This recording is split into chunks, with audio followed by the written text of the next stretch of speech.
All right, welcome back to Bonding Time. My name is Hutchinson, David Hutchinson, and these are my fellow co-hosts. Oh, yeah, you're muted. You're muted there, Chris.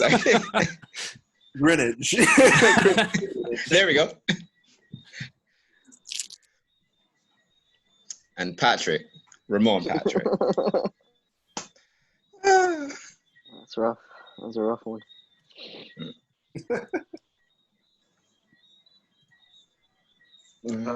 John, you're not going to introduce yourself? I did already. You did? Yeah. Clearly, that intro is too short and not impactful, so you need another one. Oh boy. Y'all weren't talking, so I'm like, I'm John. Oh, I did not hear that. That's Neither. Well, maybe it didn't show up. It'll be funny to watch it over to see if I actually did. Anyway, so today we are discussing Moonraker, the Bond that was inspired by Star Wars. Right after Star Wars came out and influenced film, Bond decided to go into outer space. Moonraker came out in 1979 and is directed by Lewis Gilbert, who did You Only Live Twice and The Spy Who Loved Me. So, starting with the opening, John, what did you think? Yeah, it wasn't good. Yeah. It wasn't good. From the minute that I saw Jaws, I was just like, well, fuck this movie. The song wasn't good. The opening credits was pretty generic and absolutely lackluster. I was like, from the beginning of this movie, I was over this movie. Really? Shit. Yeah, it really. I mean, I tried, but like the minute that I saw Jaws, I was like, I don't even understand why he's there. Like, there's no context as to why he would be there. Yeah. He just Why showed would he? up. Why would he still be chasing Bond? No one is paying him to chase Bond, and it's not to say that he like talks, so he explains himself. Wow, he did say, "Here's to us, baby." Or no, wait, he just said, "Here's to us." He just said, "Here's to us. Here's to us." So he does talk. Yeah. Holy shit. Jaws yeah. talk. So that was a complete waste. What do you think about it, Ramon? The opening, I will admit, it's definitely set a strange tone. It was pretty campy, and Jaws, through a lot of it, was like, why? But I thought it was a decent opening. The song, it wasn't terrible, but it's not a standout one. It's pretty generic, as well as the opening sequence, like John said.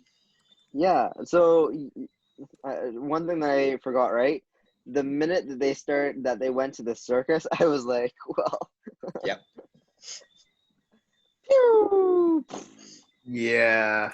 That was ridiculous. I mean, I think I kind of agree with y'all, man. Like the shuttle part, like, you see the shuttle I think it just gets like taken over, right?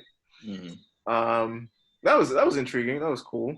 Yeah. That was pretty standard Bond fare. But yeah, the part with Bond on the plane, I like the stunt that they did. The stunt was cool. stunt So was again, cool. right? Again, this is the same thing with Roger Moore. His movies, the stunts are great. The action is pretty. It's pretty on the level, Mm-hmm. Yeah, I mean, like, it's everything else. Like, it's just. yeah, I mean, him having to chase the guy down in the air to get the parachute. That was fucking hard, man. It was actually. Yeah, Jaws comes out again, and it's just like, what are you doing here? And then, yeah, the whole thing with him landing down the circus again, that was just too campy. Mm-hmm. I couldn't deal with that either. It started epic and then just tapered. What did you guys think about the length of the skydiving sequence? I thought it was long enough. I liked it. Yeah, I had no problem with it. That was fine. What do you think? Yeah. What do you think overall, Dave? Well, Well, the beginning The first. for the opening, I think this opening is too similar to The Spy Who Loved Me opening. I agree. Like it's literally I love The Spy Who Loved Me. You guys know that from last week. But this, they literally did a copy and paste, like Control C, Control V. Like if you were to watch the beginning side by side, like even the M scene where M is like, "Where's 007?" Like in The Spy Who Loved Me, that was like they could have put the same exact scene and not had to reshoot. I love That's that how actually. close it was. I don't like that. It's like it's lazy. It's No, it is. very It's lazy. Bond. It's a pattern. It's him. No, Yeah, but it's not. no, But there's. Bond. Yeah, sorry. What were you saying, John?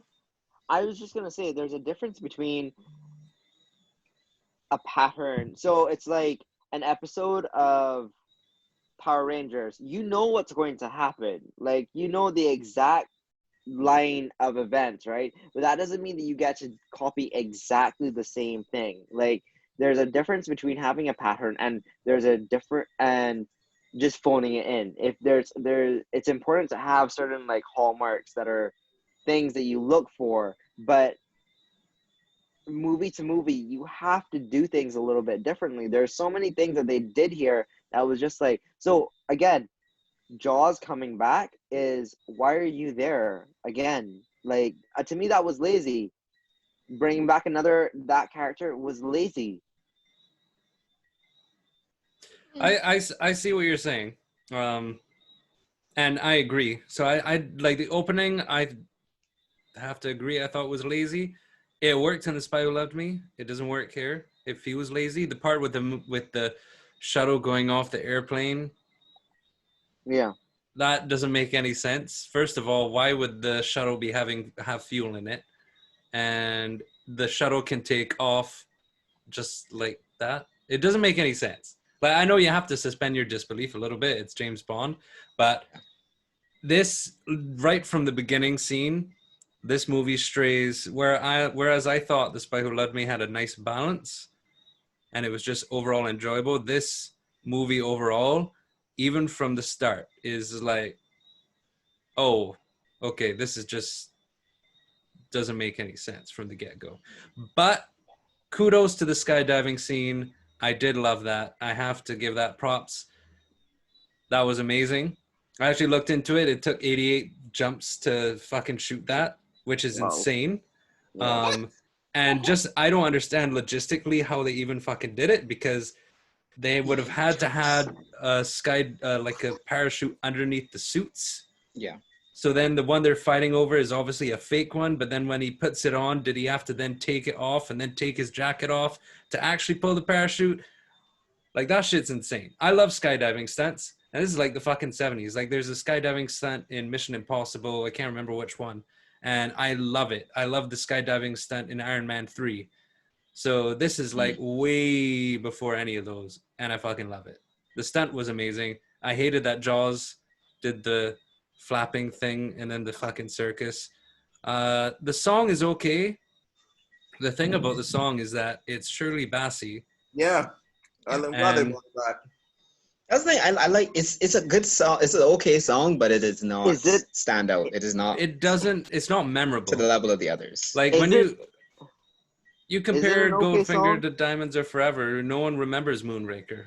I think it's subpar. I think it is subpar at this point. I mean, we're how many movies in? It's not standout. The opening credits with the opening song, it's just subpar. Yeah. I mean, come on, you're in a few weeks you're not going to remember this Okay. song. You're never going to forget Live and Let Die, Diamonds Are Forever. Even The Spy Who Loved Me, nobody does it better. Like that's catchy. Yeah. That's catchy, man. Mm. This song isn't catchy. It's meh. Genuinely, I can't remember much about this song right now. As I think about it, and I watched this like 2 nights ago, I can barely remember because it all blends into each other as well. And even with so you're talking about the shuttle thing, it reminded me of what was it? You Only Live Twice. Yeah, well, The Yeah, Spy Who the Loved Me opening. and this movie are both kind of like even the story. So we talked about the Yeah. opening was a cookie cutter, This movie is like a cookie cutter of The Spy Who Loved Me, but set in space. It's like literally the same exact plot. But it set in space is I wouldn't say the there same was plot, nothing. guys. There was Dude, nothing. it's There the was same plot. nothing. It's the same plot. Well, Since we're talking okay. about the villain's plot, let's talk about the villain. So that's different from The Spy Who Loved Me that had Stromberg. In this Bond movie, the villain is Hugo Drax and Jaws makes a return. So Ramon, what are your thoughts on the villain? Oh, and Random Samurai Dude. Let's not forget him. So Random Ramon, samurai dude. Samurai dude. Oh, right. Okay, yeah. His So- henchman. His first henchman. Mm. so what did you think of the villains, Ramon? Here is where I'm gonna flip straight up on you guys. I actually really like the villain. He struck the correct villain chords to me. He's got henchmen. He let them do the work. He contracted somebody else after his main henchman bit the dust. How do you contract Jaws? That's what I want to know. You just call. I know. Like, is there a henchman hotline? And Jaws is just a Seriously. contracted killer. It's like, oh wait, he's maybe. available. Shit, let's get Jaws on this case. Exactly. You know, eventually, like he remembers saying, somebody said, you know what? I know a guy, and there we go. Jaws was in. And he did never overstayed his welcome on screen. He was there. So he was just, you could tell he was in the background and menacing enough that in every scene you see him with, he is, I'm not taking Bond seriously, he is the help for the British government, so on and so forth. I can outsmart him, whatever. When M shows up when Bond thinks he has him, and M shows up to the lab, he's like, "Oh, why are y'all here? Oh, you owe me an apology. Thank you." Like I thought he hit all the villain chords to me and was very believable. John, what did you Hey, the think? villain. John, Yeah. I thought that he might as well have been Blofeld. There was nothing. If you literally just made him, yeah, because they changed Blofeld's face. If you literally just called him Blofeld, I'd be all right, cool. There was nothing. He acted like Blofeld, and that's the thing. When you're A super when you villain? have, when you're A super acting like villain? these villains, that's the other side of it. He did nothing special that would set him apart in any way. He's not supposed to. Well, when you're 10 movies in, I kind of expect you to, so that I can remember who you are as a villain, especially when Blofeld. So when Blofeld was That's your what the main, henchmen are. That's what the henchmen are supposed to do. and then they brought back literally the same henchman from the last movie. That's So so even if you weren't, to me, he might as well have been Blofeld because he acted exactly like Blofeld. He was just a smart guy. He was a smart guy who was outsmarting Bond, who underestimated Bond and didn't just shoot him in his face.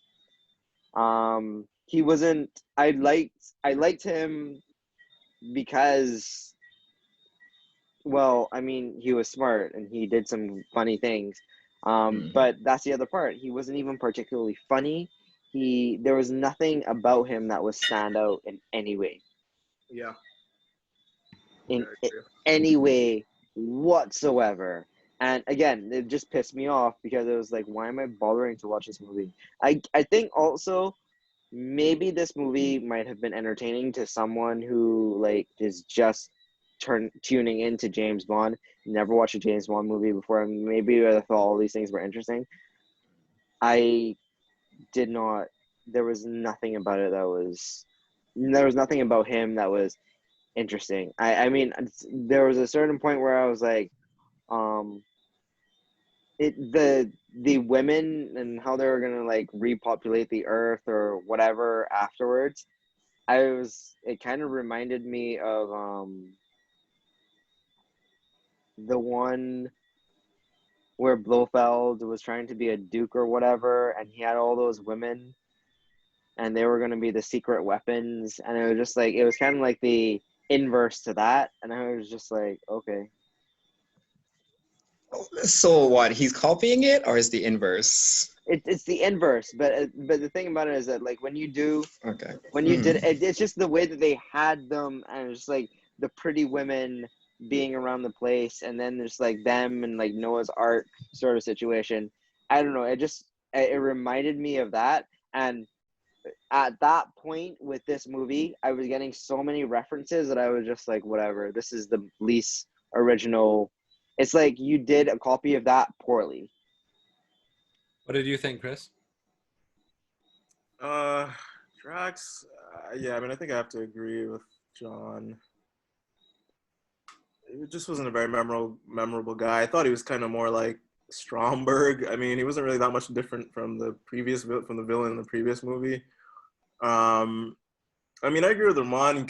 He hit all the points, of a Bond villain, a huge, far out there plan to take over the world or to destroy the world or take it over.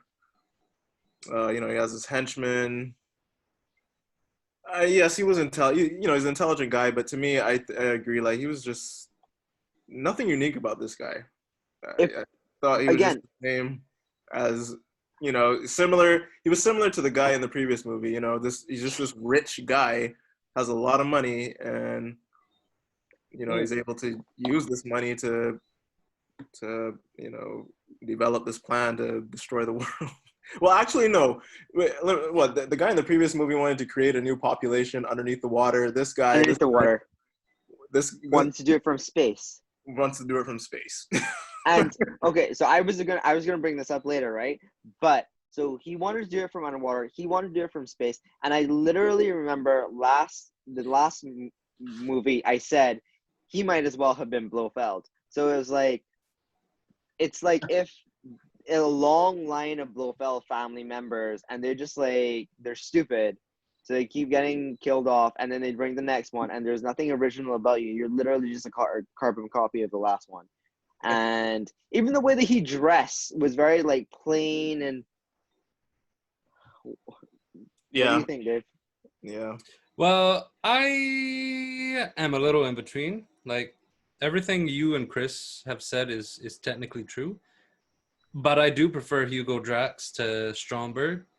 yes, I agree with what By Ramon far. said. His, I don't know, his presence, he feels much more menacing. In terms of how the Bond movies have done supervillains, obviously because Blofeld was the original supervillain, when you are going to use that archetype in a James Bond movie, it will make you think of Blofeld unless you do something unique to set them apart. This movie doesn't do that.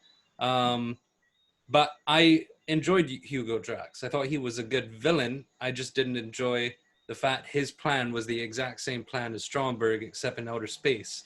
So everything else of this movie is like a cookie cutter. And, they had some decent-ish parts. They had parts that really didn't fit the theme of the movie. Like when, I think her name was Corin, gets chased by dogs. That scene is dark Yeah, as fuck. That yeah, scene is like straight out of Game yeah, of Thrones, like yeah. with yeah. Ramsay It Bolton. is. Yeah, And Mhm. it just like this movie almost feels like it was made for kids. And I mean, that's why, Jaws is clearly there for the kids. I loved Jaws in The Spy Who Loved it's Me. Jaws there for the kids because he keeps biting people, Well, I don't and know. I feel like if that's the exact opposite of what you're supposed to be teaching Mm. kids, don't bite each other. Jaws is like a cartoon in this movie. Yeah, And I don't like, yeah, whereas I liked him, like I really liked him in The Spy Who Loved Me. I liked how he started off as a menacing character, and then he just becomes kind of silly, but like he's still menacing. Like I just remember that train scene where he's like just towering over Bond. You get none of that Yeah, in this movie. It's yeah. all played for laughs from the get-go, and I didn't like that. Hugo Drax was menacing though. I mean, like where he played M and the Ministry of Defense, I thought that was good, and he played Bond, made Bond look foolish. Um, but yeah. he wasn't I'll that great. I have to I'll admit. Mm. I'll give you that, Oh, and that part I was not. like. Yeah, Yeah, I like the fact that he outsmarted Bond, and you know, he He made did his have some intentions good clear. lines though. He did He have some good did. He had lines. some really good lines. Like the line about He, afternoon tea is like, "This is the British greatest uh, contribution Invention or to contribution? Western society, afternoon tea. I was like, oh damn. So again, though, right? If he were Blofeld, if the last guy came back and he was like, "All right, underwater didn't work. We're gonna try outer space," I would have been like, Mm. "Okay, cool." They were just like and I think part of the reason why I liked the character was because of the actor. I think the actor did a really good job. Good job of it. Yep. And I will give him props for that. I just feel like if he wasn't given much to work with Yeah. in terms of originality, yeah, I disappointed, man. Like, and let's talk about Jaws for a few minutes, right? Jaws served no purpose whatsoever to me. Like, if you took out all the Jaws scenes, it would have been a fine movie.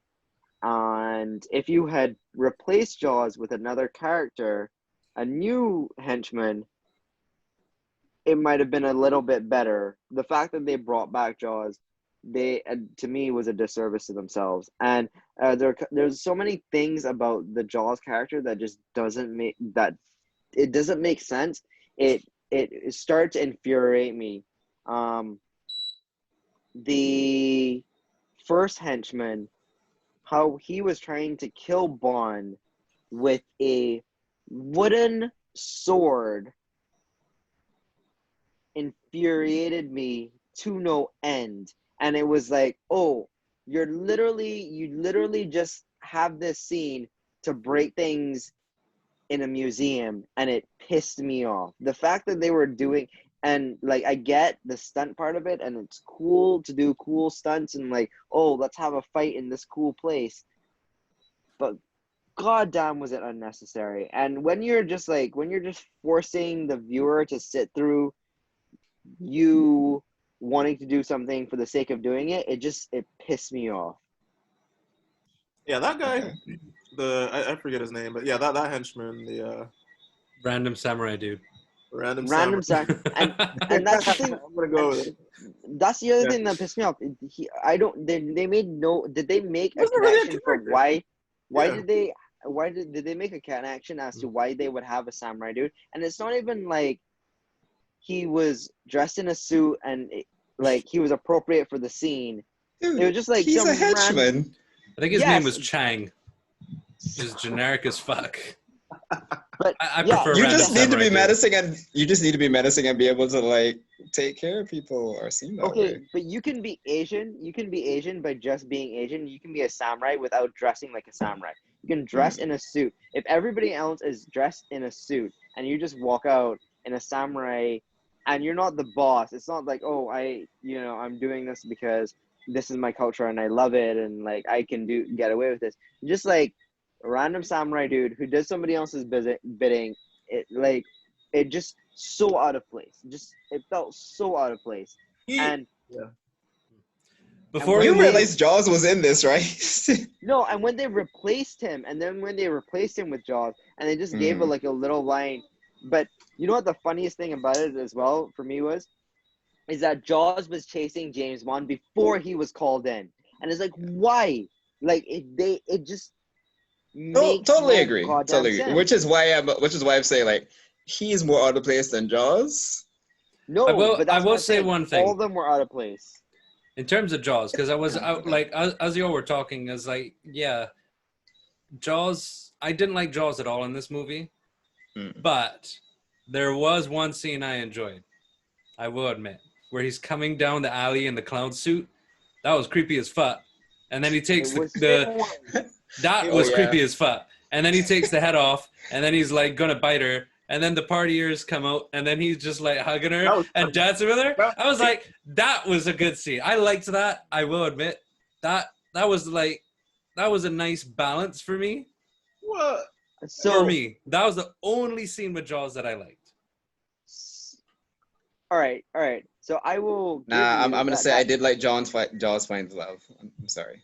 I will give you right that scene was enjoyable. But Dave, when you break down that scene, right?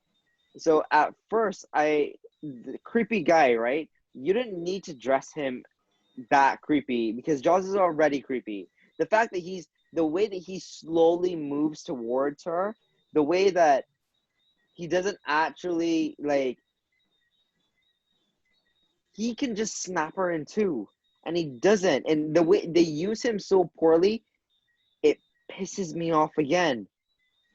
The fact that he like, Okay. so he's dancing with her, right? And then in the next scene, like they're detached or whatever, and then the party goers just take Jaws away. Are you fucking kidding me?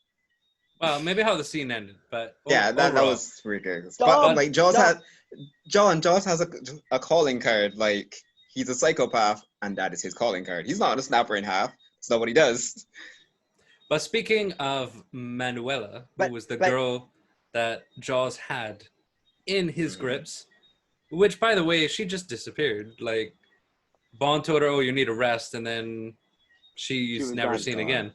Mm. Yeah. But anyway, transitioning over to the Bond girls of the movie, you had Manuela, Dr. Goodhead, and I believe her name was Corin, Drax's helicopter pilot that gets eaten by dogs. So, Yeah. Chris, what did you think of the Bond girls? Yeah, I like Manuela. Um, hey, black Bond girl, I'm all for it. I Ish, mean, she wasn't, ish, yeah, ish, huh? ish. She was black-ish. Yeah, She yeah, wasn't. yeah, yeah. She wasn't like full black, but woman of color, I'm all for it. She was very gorgeous. Oh yeah. Uh, Oh yeah. I liked her character.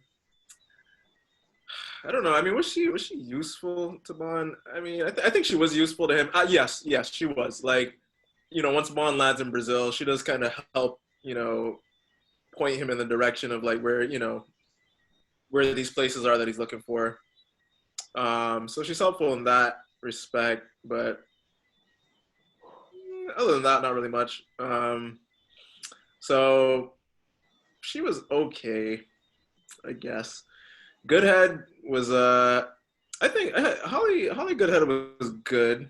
That name, first of all, you gotta give them props for keeping the sexual innuendo Innuendo. strong.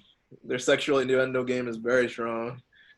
Um, Her acting was a little bit flat in places, though.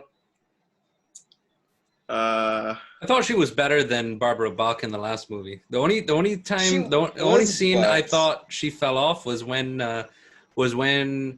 Bond gets out of the G thing, and she's like, oh, "I don't know what could have happened. Someone must have been at the controls." Like that line delivery felt flat, but everything else I thought she did a good job with. Personally, like the last scene, just take me around the world one more time. oh God, Yeah. yeah. I don't know. I don't know. Goodhead. I don't know. I don't know. She wasn't that memorable to me. I mean, I like the fact that I feel like she wasn't your typical just Bond girl, just oh Bond, I love you, okay.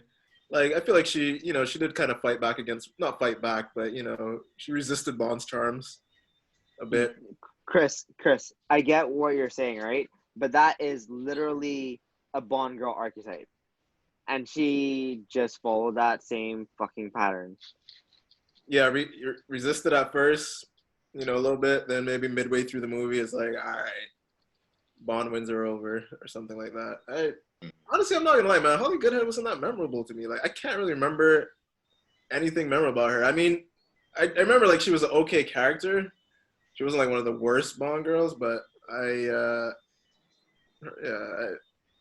nothing special there to me. And who was the third one? The woman Corin. who dies death by dog. I don't remember anything about her. I'm sorry, I don't remember anything about her. So She was pretty. she was very Well, pretty. they're all pretty. Yeah. So, John, what did you think about the Bombshells in this one. Bond How girl? about Ramon? What do you think? No, go right ahead, John. Yeah, there was nothing special about these women whatsoever. After how many Bond women? These women, they were gorgeous. I yeah, they actually were like gorgeous. Goodhead was beautiful. Corrin was beautiful. I'm not sure that's actually her name. The fact that I can't remember her name is an issue. These women were completely interchangeable. There was this point at the end of the movie where I was like, "Is that still Goodhead?" Because I wasn't sure, because I completely forgot what she looked like.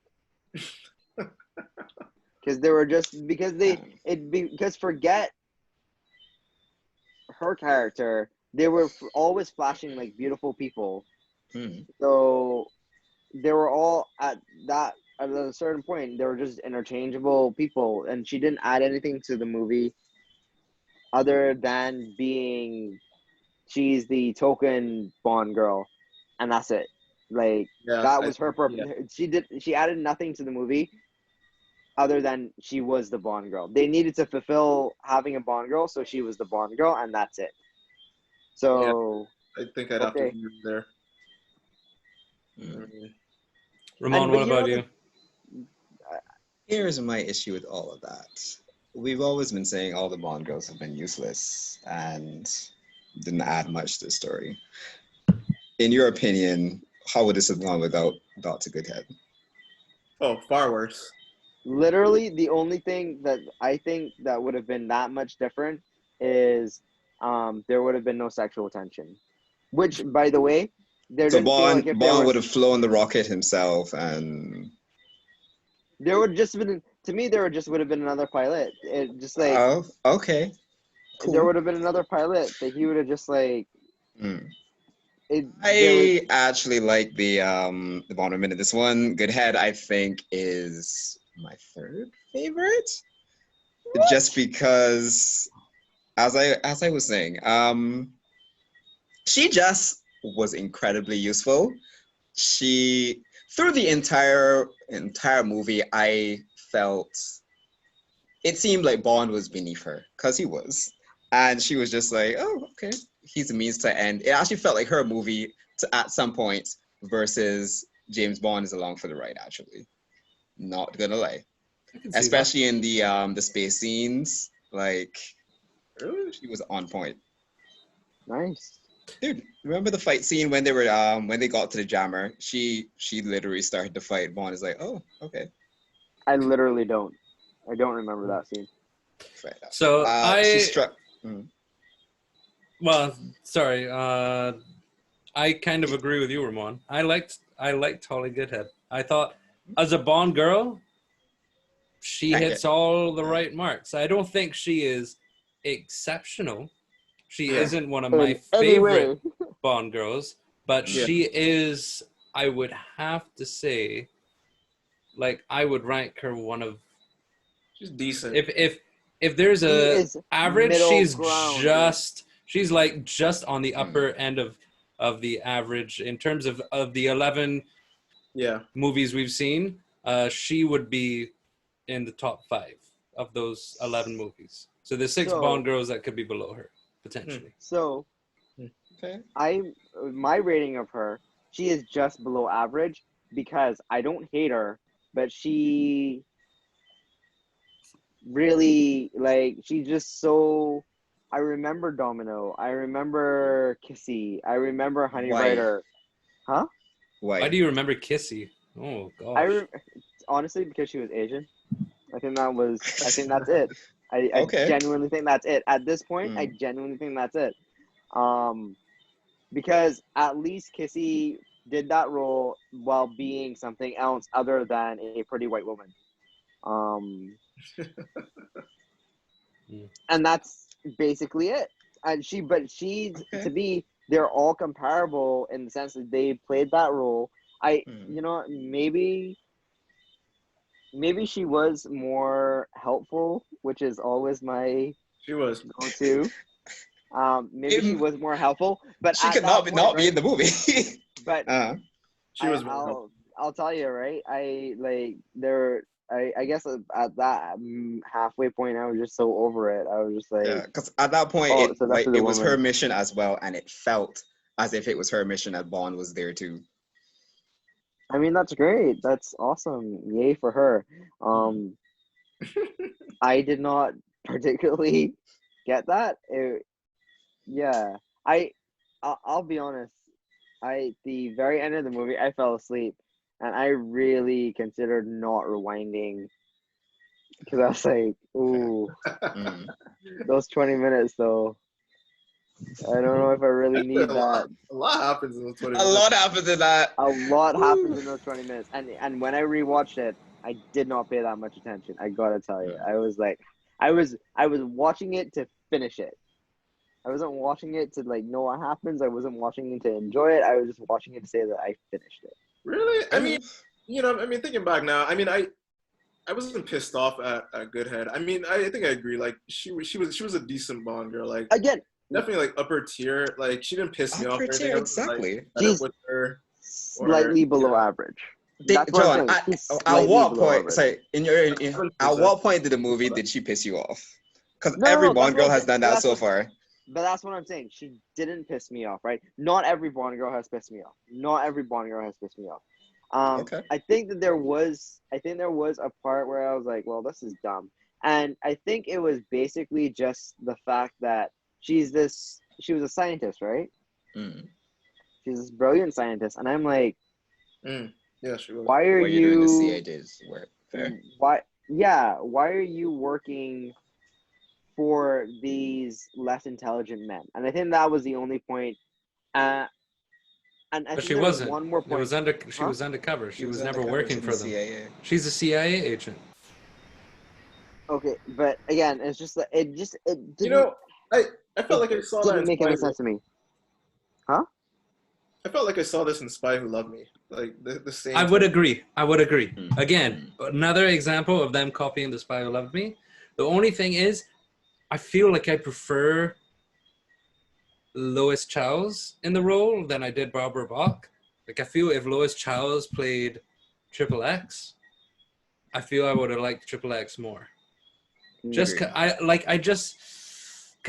I prefer Triple X over Holly Goodhead in terms of the character, but I like Holly The Goodhead actress. because I think she did a good job with the role. Yeah. Mm. But I don't think it's as good of a role. Yeah, that's fair. But moving on to one-liners. So, Ramon, this movie had a few one-liners. What's your favorite? Not just a few. Oh my goodness. Can we count stunts as one-liners as well? Oh, that's right. Stunts as one-liners? Oh yeah, because there were a couple. Sorry, there was one that's particularly that landed. Ooh, so well.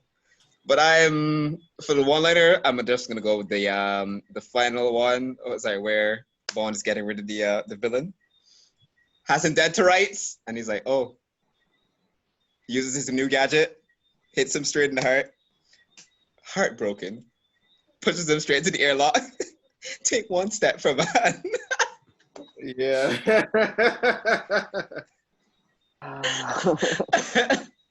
Woo, that was mine. That 1-2 punch landed quite well for me.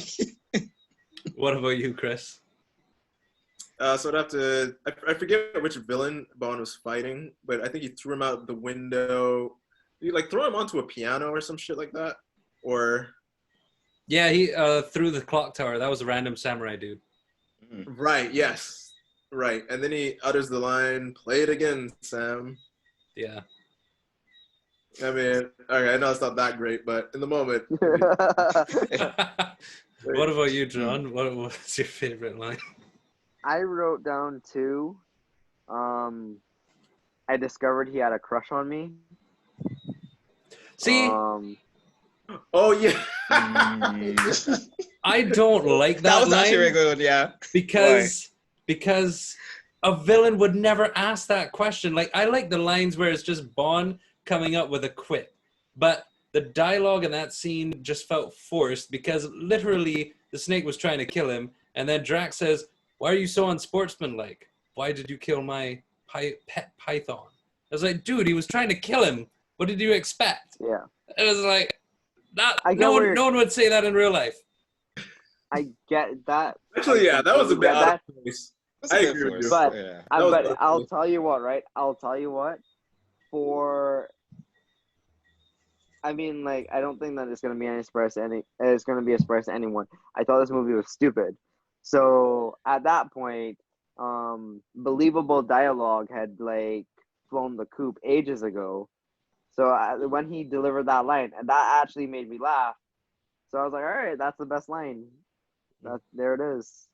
But yeah, there's believable lines and there's smartly written lines as well.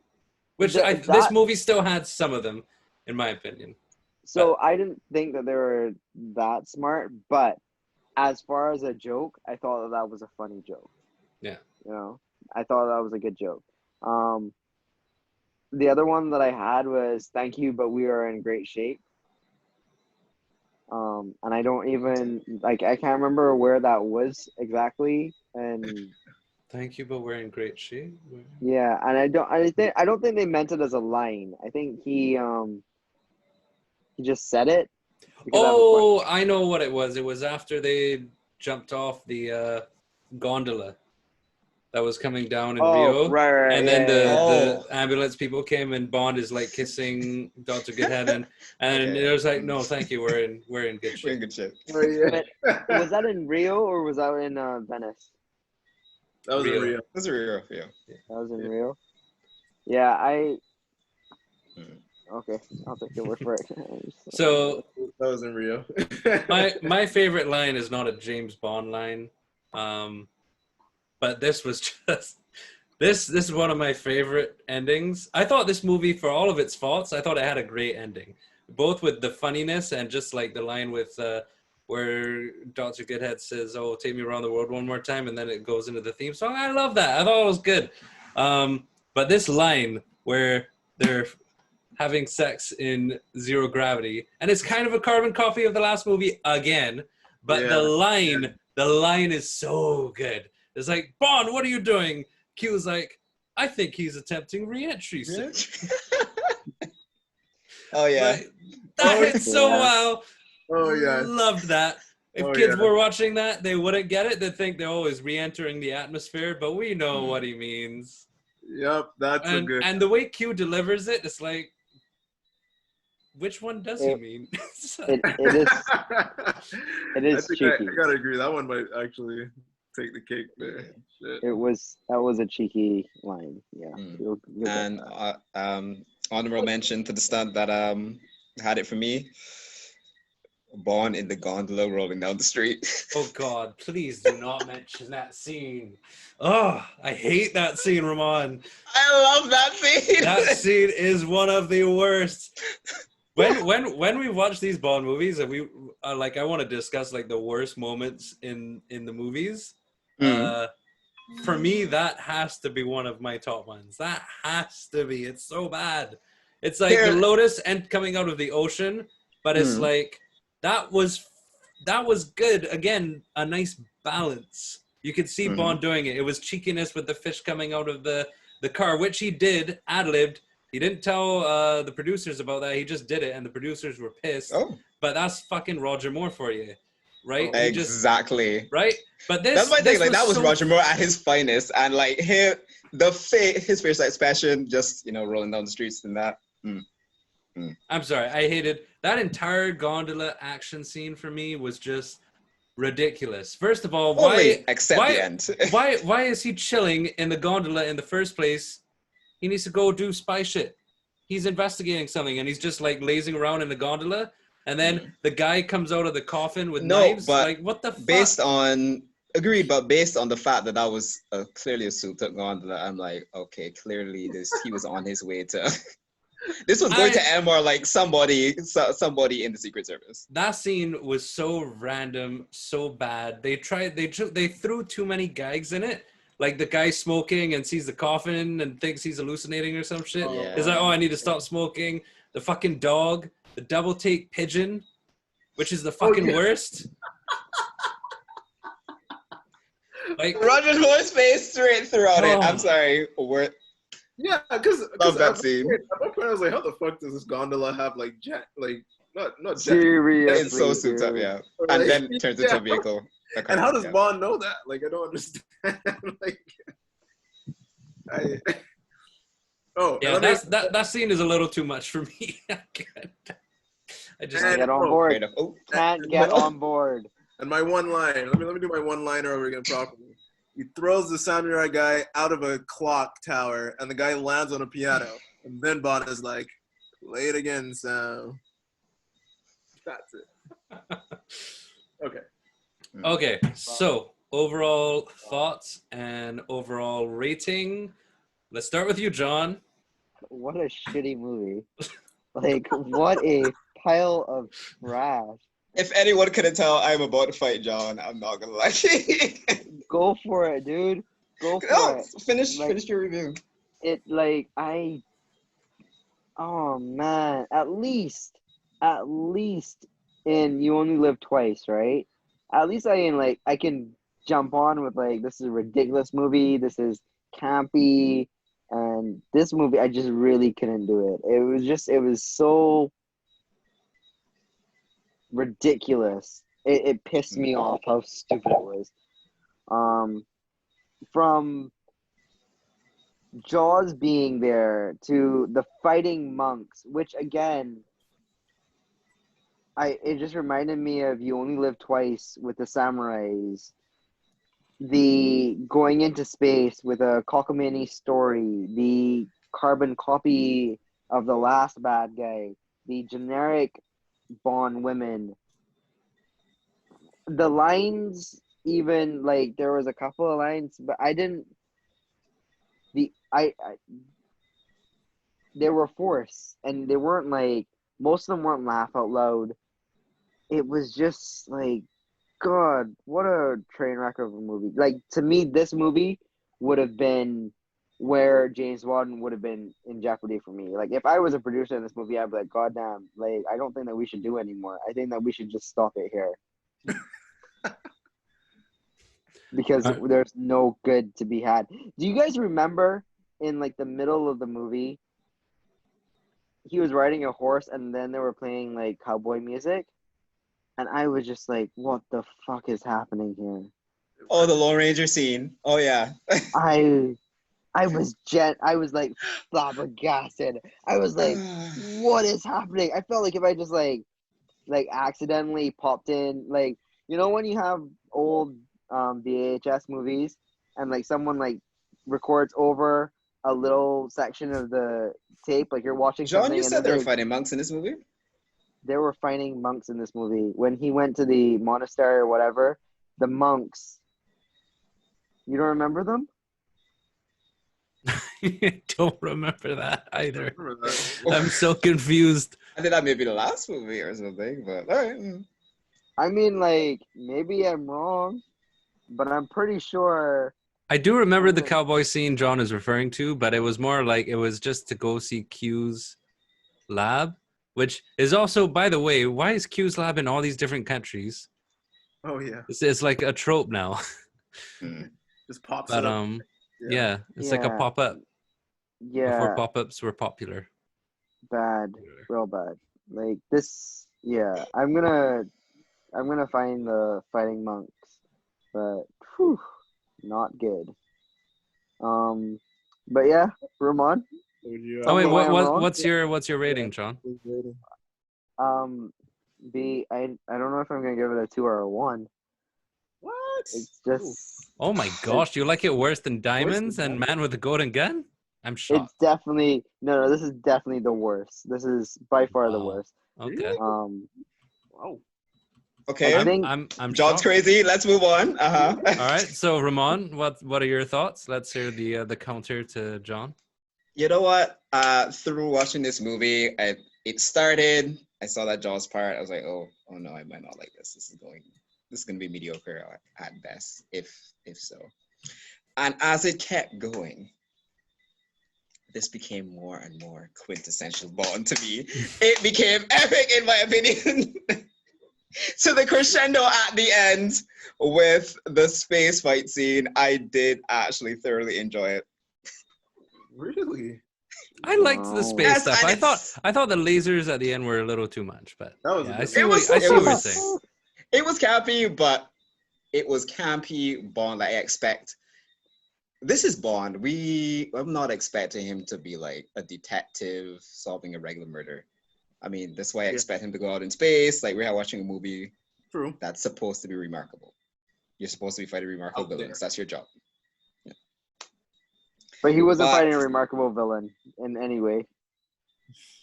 the man was globetrotting. It had all the points. Like he had quite a couple gadgets. He was globetrotting. We got to see Rio, Venice, Mm-hmm. the California, He had and a the California huge, girls. Yeah, huge, far out there plan, for world domination. world domination. I guess to me a memorable vehicle and memorable moments. Roger Moore was as smooth as ever in this movie, and like all the supporting roles were on point. So the villain was on point to me. The Bond girl was on point to me. I by the end, it was just like, all right, maybe I might give this like a 7, a 6, a 7, an 8. I might go as far as a 10 now. Like at Go the for it, end, I man. was like, Go I for was it, thoroughly man. entertained by this I'm movie. s- I'm so happy that someone was. I I'm had like, so many, I had a lot of laugh out loud moments, and they weren't as campy as the movie that shall not be named, in my opinion. So man, you know what, Ramon? I really think that I gotta watch this movie with you. I think that we should like this weekend. You should come over and we should watch this movie over because like maybe your joy for this movie would not make me hate it so much because I really don't like how much I hate this movie.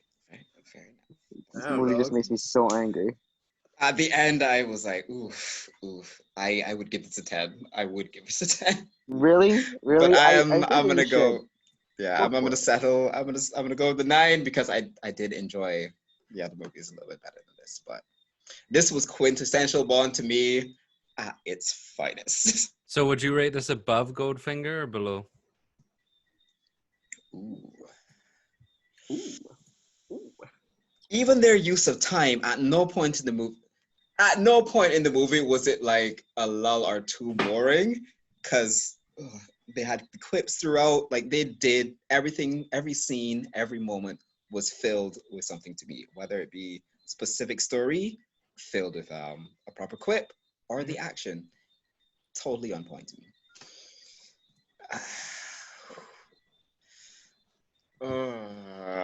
Better than Goldfinger. Mm.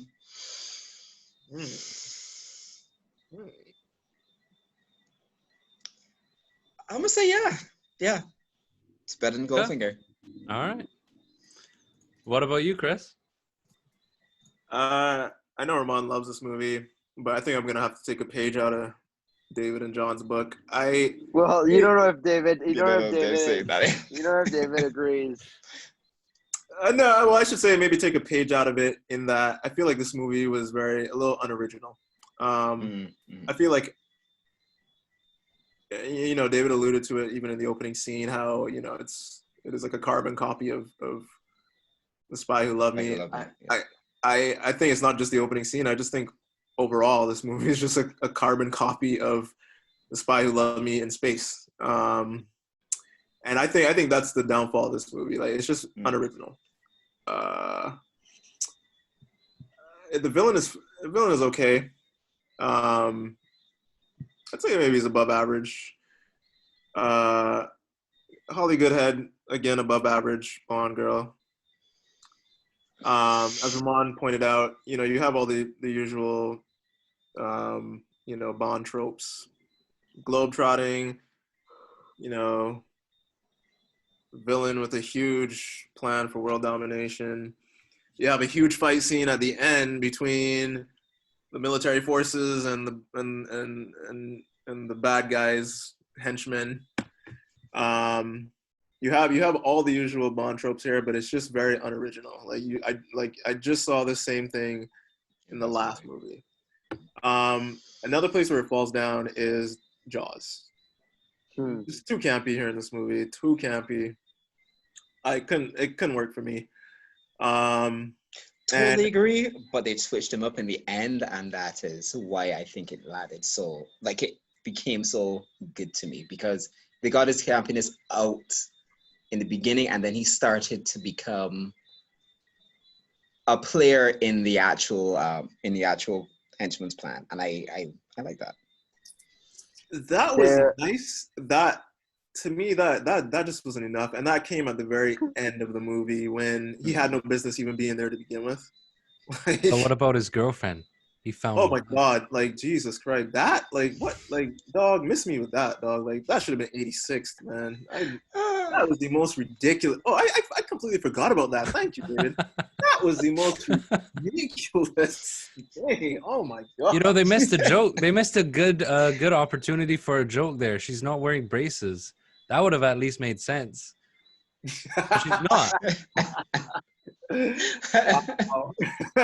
I mean, like, she just comes out of nowhere into the movie, and all of a sudden, her and Jaws are now Love often does, boyfriend and Chris. girlfriend. Love often That does. makes Oh wow. no sense.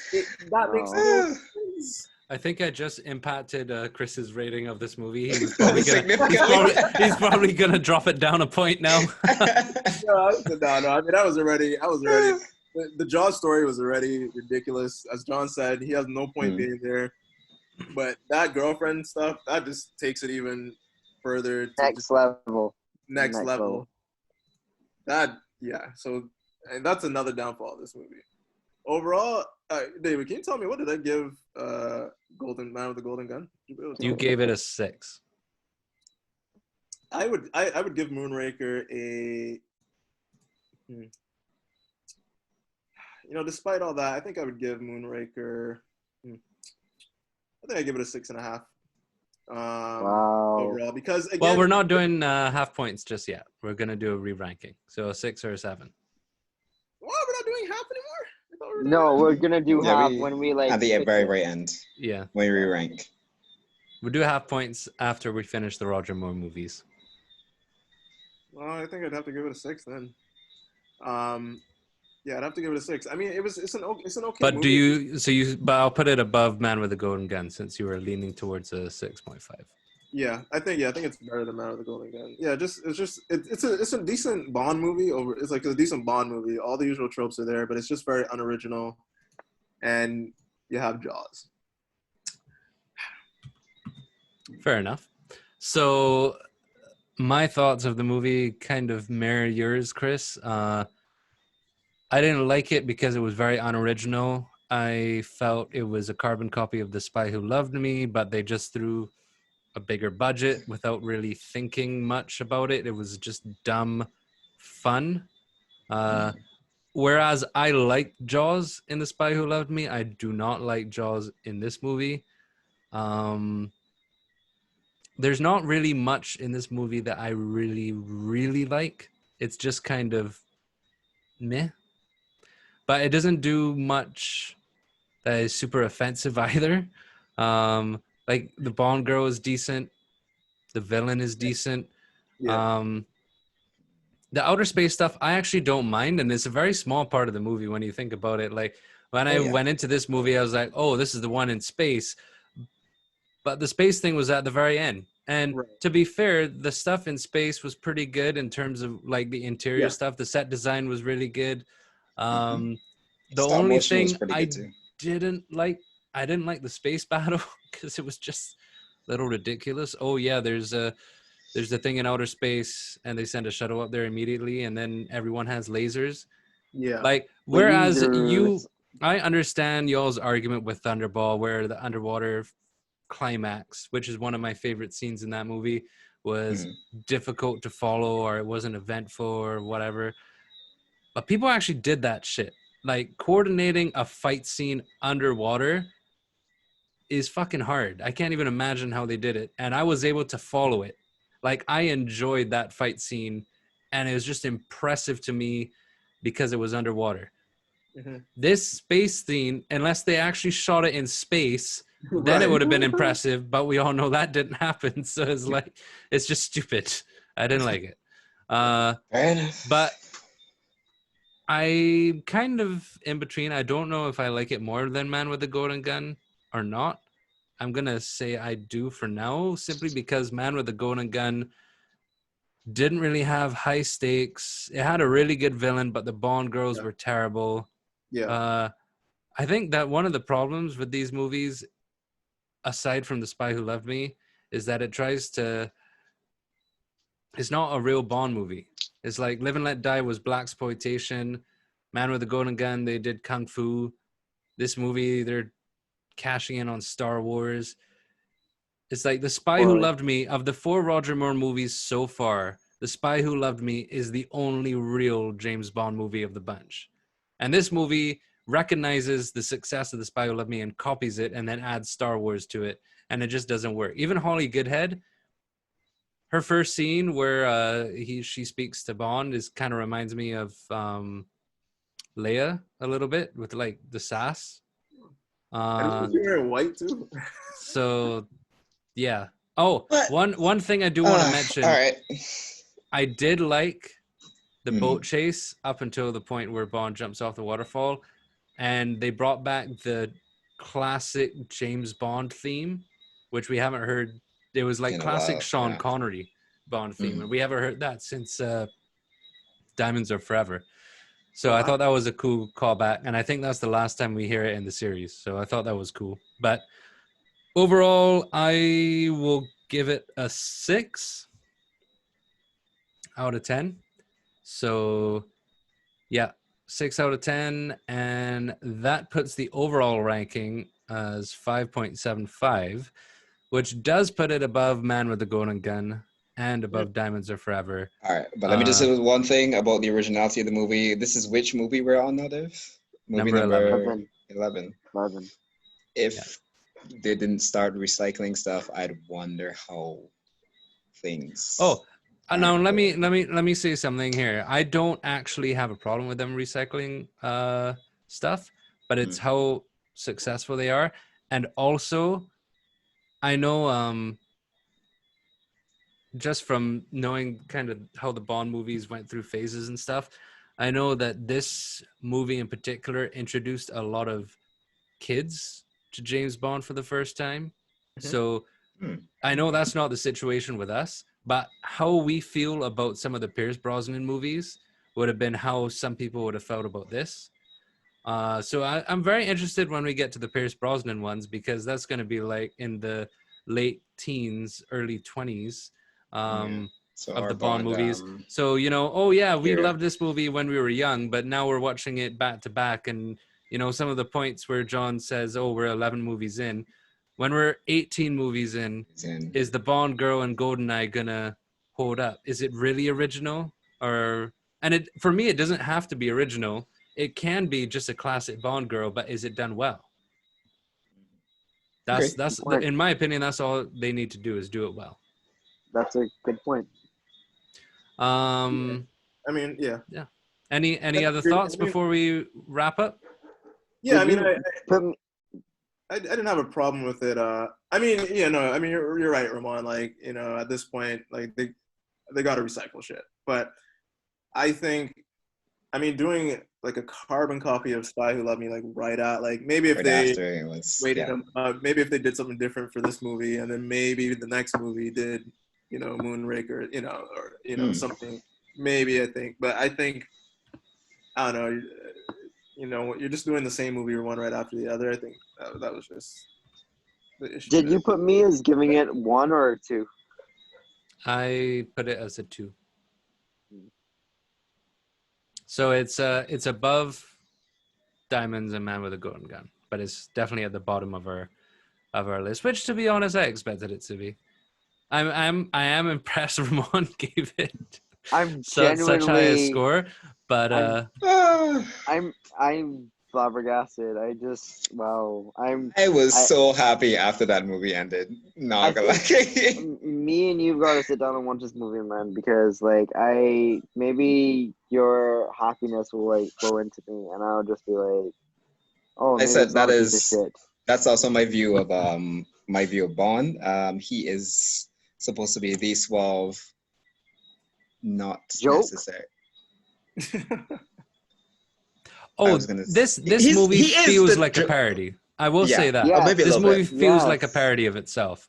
That's why it's like there's no balance. Like The Spy Who Loved Me still feels like Bond. This doesn't feel like Bond. It feels like a parody It of Bond. absolutely felt like Bond to me because at all points he was suave, debonair, and on point. It is just this was a Bond that was.